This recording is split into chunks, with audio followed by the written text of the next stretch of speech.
Hello বন্ধুরা, সবাই কেমন আছো? আশা করছি সবাই ভালো আছো। মায়া ব্লগ অ্যান্ড কুকিং চ্যানেলে তোমাদের অনেক অনেক ওয়েলকাম। আজ তোমাদের সাথে শেয়ার করতে চলে এসেছি আরও একটু ইউনিক রেসিপি। তো এই রেসিপিটা আমি কিভাবে করছি এটাই তোমাদের সাথে শেয়ার করছি। ভিডিও শুরুতে সবাই একটা লাইক দিয়ে রেসিপিটি দেখা শুরু করবে। চ্যানেলে নতুন হয়ে থাকলে চ্যানেলটি সাবস্ক্রাইব করার অনুরোধ রইল। তাহলে চলো এবার রেসিপিটা শুরু করা যাক।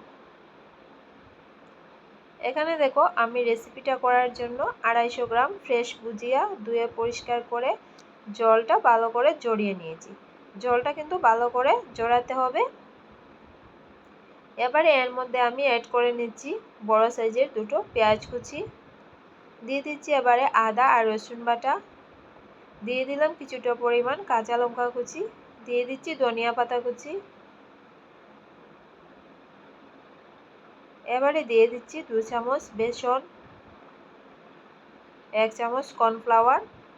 এবারে বাকি মশলাগুলো অ্যাড করে নেব। দিয়ে দিলাম হলুদের গুঁড়া, জিরার গুঁড়া, লাল লঙ্কা মরিচের গুঁড়া, দিয়ে দিচ্ছি অল্প পরিমাণে গরম মশলা। এবারে দিয়ে দিচ্ছি পরিমাণ মতো লবণ। সব উপকরণগুলোই হাতের সাহায্যে ভালোভাবে মেখে নিতে হবে।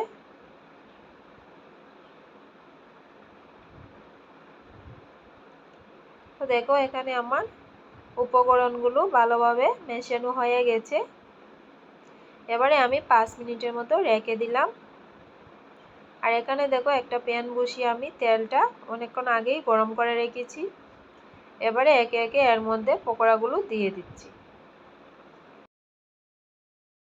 আর আঁচটা কিন্তু একদম কম রেখে পকোড়াগুলো ভাজতে হবে, তা না হলে কিন্তু নিচের দিকটা কালো হয়ে যেতে পারে। তো একেবারে লো ফ্লেমে কিন্তু ভেজে নেবে, তাহলে ভেতরটা কিন্তু একদমই মুচমুচে হয়ে যাবে। তো দেখো বাকি পকোড়াগুলো কিন্তু আমি একইভাবে ভেজে নিচ্ছি। একটা সাইড হয়ে গেছে, তো ঘুরিয়ে দিলাম অন্য সাইড। এভাবে কিন্তু এই পকোড়াগুলো ডালের সাথে খেতে কিন্তু দারুণ লাগে, বা স্ন্যাক্স হিসাবেও খেতে পারো। একটু সময় নিয়ে কিন্তু পকোড়াগুলো ভেজে নিতে হবে। আমি এই রেসিপিটা তোমাদের সাথে শেয়ার করলাম। আমার মনে হলো যে এই রেসিপিটা আমার কাছে ইউনিক, তবে আমি বাড়িতে আরও কয়েকবার বানিয়েছি, কিন্তু এই ভুজিয়া মাছের রেসিপিটা কিন্তু আমি পাইনি, তাই তোমাদের সাথে শেয়ার করছি।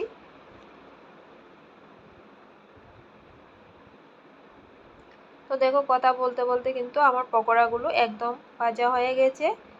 এবারে প্লেটের মধ্যে আমি পকোড়াগুলো তুলে নিচ্ছি। তো বন্ধুরা, আমার আজকের এই রেসিপিটা তোমাদের কাছে কেমন লাগলো জানিও। ভালো লাগলে লাইক, কমেন্ট, শেয়ার, সাবস্ক্রাইব করে আমার পাশে থেকো। দেখা হচ্ছে অন্য আরও একটি ব্লগ বা রেসিপিতে তোমাদের সাথে।